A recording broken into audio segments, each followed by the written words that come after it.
à tous et bienvenue dans ce nouvel épisode de la semaine de Valkan, votre newsletter audio qui vous partage les médias et des infotech à découvrir pour passer une bonne semaine. Aujourd'hui, je vous parle de la semaine 16 de 2024 qui va du 15 au 21 avril. Alors, cette semaine, j'ai regardé plusieurs vidéos sur YouTube, notamment une qui est Adventure Game Studio Tutorial. En fait, ce sont une série de tutoriaux, de tutoriels sur Adventure Game Studio, donc un moteur pour créer des jeux d'aventure style point and click à la LucasArts, etc. C'est plutôt pas mal, c'est assez simple à prendre en main et les tutos sont plutôt bien foutus. J'ai aussi regardé un tuto sur le Blade Engine, donc un autre moteur qui permet de faire des jeux à la LucasArts. Alors il n'y a pas de son, donc c'est un peu dérangeant au début et en fait ça présente quand même vachement bien la façon dont on peut utiliser le moteur pour créer des jeux. Ça a l'air assez simple. J'ai regardé une dernière vidéo qui s'appelle 20 Adventure Game Studio, donc c'est une vidéo qui apporte pas grand chose hormis une liste de jeux, mais on sait pas vraiment quel jeu et quoi, donc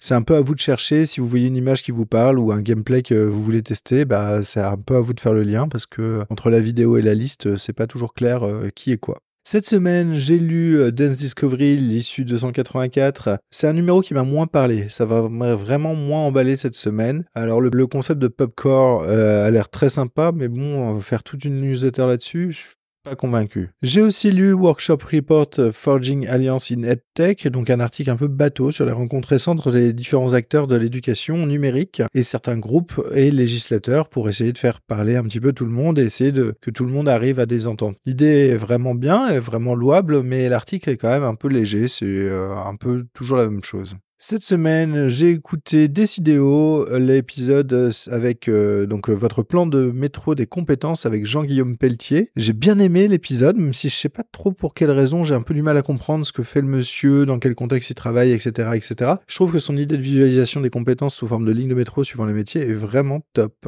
J'ai écouté l'épisode 371 de Génération Do It Yourself avec Stanislas de Bensman. Alors, je suis pas du tout raccord avec ce monsieur sur la plupart des trucs, mais je dois reconnaître que il y a quand même des idées, des expériences autour de l'entreprise du numérique qui sont quand même assez intéressantes à écouter. Même s'il y a plein de choses où à chaque fois ça m'a un peu hérissé le poil. J'ai aussi écouté l'épisode de Tech Café sur les business models et modèles électriques, donc une multitude d'infos diverses dans cet épisode. On voit que pas mal de boîtes recherchent des nouvelles pistes et des nouveaux business models, voire en abandonnent des anciens. On reparle de la partie Amazon avec ses magasins dont je vous avais déjà parlé dans une précédente newsletter, une précédente semaine de Valkan. J'ai aussi écouté l'épisode de Tech Café Hatsune Miku, que lui reste-t-il? Donc un super épisode, franchement j'ai beaucoup rigolé, c'est plein de nouveaux modèles LLM que j'ai envie de tester, un dossier musical étonnant, et pas mal de news jeux vidéo, ce qui fait plaisir aussi, donc voilà, allez-y, n'hésitez pas. Et le dernier épisode de Tech Café que j'ai écouté cette semaine, c'est les pizzas boostées à l'IA. Alors effectivement, l'IA dans les pizzas, je l'avais pas vu venir, est-ce qu'on arrive un peu au bout de la hype